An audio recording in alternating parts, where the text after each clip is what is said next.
Hello there, everybody. There is Buddy, my rooster, and there's some of my girls. I tried videotaping them one other day, but the sun was making such a reflection on their chicken house run that it was making my video wavy. So I decided I would come out today. The temperature is about 41, which is not bad here. We've had snow galore, and now we've actually got it pretty nice. But I wanted to show my girls. One of the other YouTubers wanted to see my chickens, and she had chickens, and so I wanted to show my sweet girls and my new rooster. He's such a good boy. And here's one down here. Hello there. And who are you? Oh, I think you are Ruby. Yes, you are. See the little black feathers in the back? That's Ruby.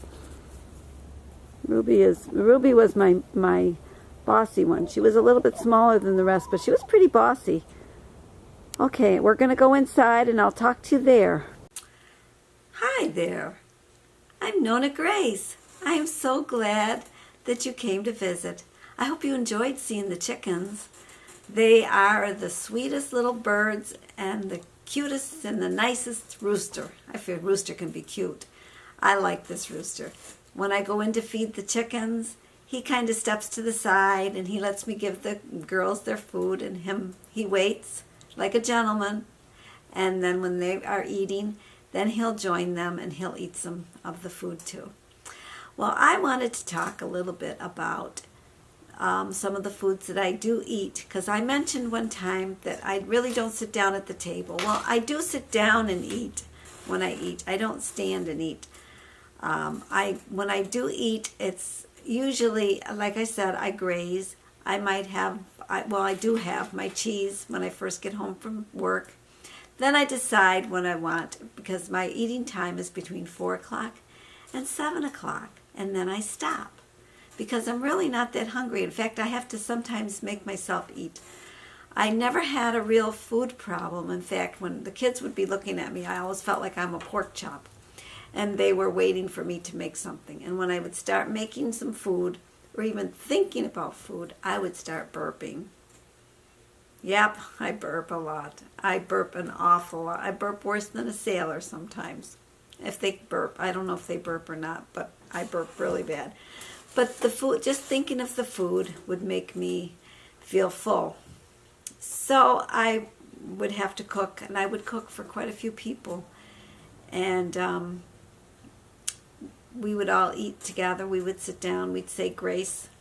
We always said grace before meals, and then we would eat. And they all had to wait until everyone was seated before they could even begin, because grace was first. Then, when we were done eating, there had to be 3 people done, and then they could ask to be excused. When we ate at the table, everyone had to have manners. They all have to have manners. They all sit with one hand in their lap, because you don't need both hands on the table. You don't need your arms on the table. You would sit with your wrist on the table and only the hand that was holding your utensil. And when you were going to drink, you'd put down your fork or your spoon and you'd pick up your glass with that same hand so that you could drink your milk. And then when you were done drinking, you'd put the glass down and then pick up your fork or spoon. You were not double fisting. You did not pick up your fork and then grab for your milk, holding your fork and drinking and going like this. No, you didn't do that and eat. No, that wasn't allowed. And so we used to wait until 3 people were done. And when 3 people were done, then they could say, "May I be excused?" And they would be excused. And they would take their dish into the kitchen. And they would wash the remnant off. This way, everyone had a chore to do. Because when you've got a lot of kids, and nobody wants to do the job. Nobody wants to have the job of doing dishes. So everyone does the dishes. So they would take their dish into the kitchen with the soapy water, and they would wash their dish, set it in the other sink. Then I would go into the kitchen later, or my husband, and we would rewash the dish just to make sure that it was clean. And I used to run them through the dishwasher besides washing them by hand. The kids kind of thought it was kind of odd that I was doing both.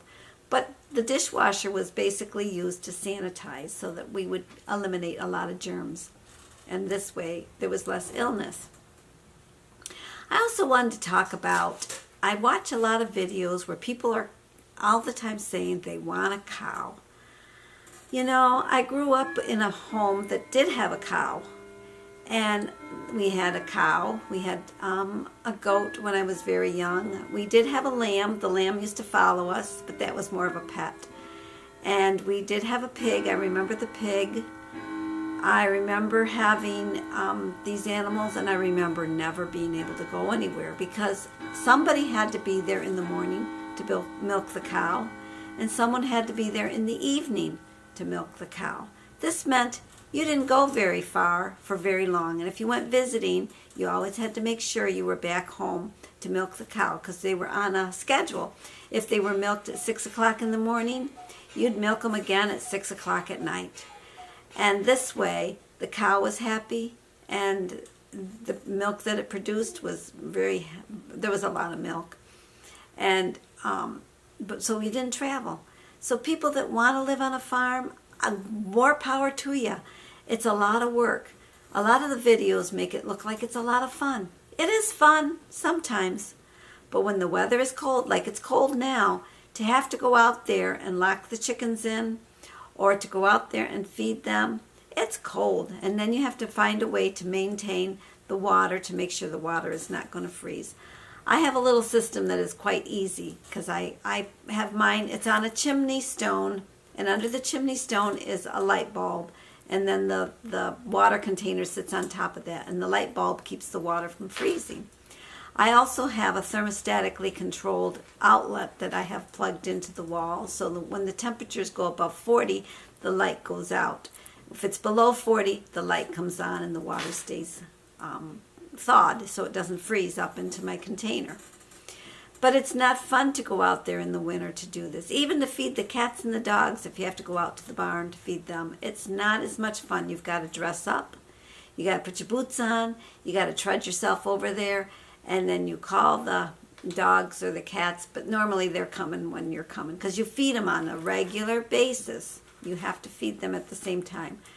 And if you do have a cow, in the wintertime, you're shoveling manure. You're constantly cleaning out the barn so that you don't have, so the cow is not in the stall with the manure. And because we have a lot of snow, they spend a lot of time in the barn in the winter. They can't go out because there's too much snow, it's too deep, and it wouldn't be good for the cattle and for the calf or the cow. So they're inside a lot. So you're giving them hay, giving them grain, and cleaning out the manure.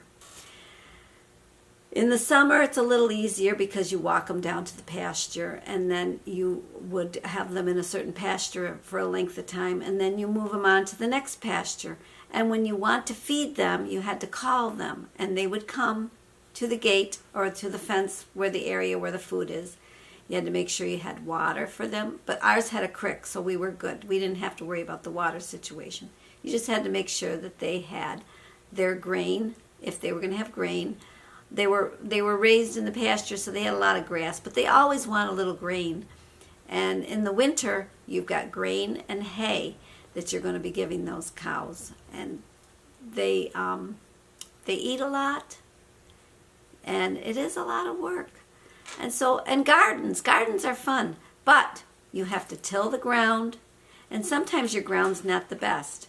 Sometimes it's kind of, if you do it too soon, it could be lumpy. If you do it too late, it's too hard. So you got to find the happy medium. And you plow the earth. Then when you plant the foods, then you have to hoe, and you have to pull weeds and keep them clean. They don't just stay clean by themselves. You have to do the cleaning of it too. So that's some of the stuff that I wanted to say. And I will show you some pictures of, I'm going to show you the spinach pancakes, what I call leprechaun pancakes. But now I do it I just make it a big flat. I cook it flat in the pan because I'm the only one eating it. I don't have to entice children to eat this because my kids, they know it's good and they'll eat it no matter what shape I put it in. And I will show you my kale salad. And I always said that kale, after I eat my salad, I always weigh more. Well, when you see the amount that I eat, you probably will say, no wonder you weigh more. Yeah, It's a lot. I have a ruler across the dish on one of them, and I think the pan is probably 9 to 10 inches round. It's a stainless steel pan.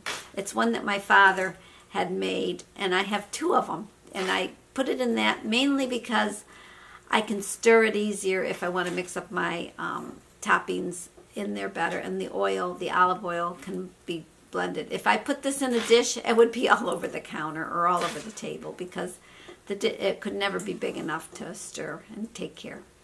So anyways, that is my little talk. I just kept talking and talking, and now I'm going to say goodbye. I hope you have a really nice evening and enjoy the pictures, enjoy the chickens, and I'll talk to you again. So, goodbye.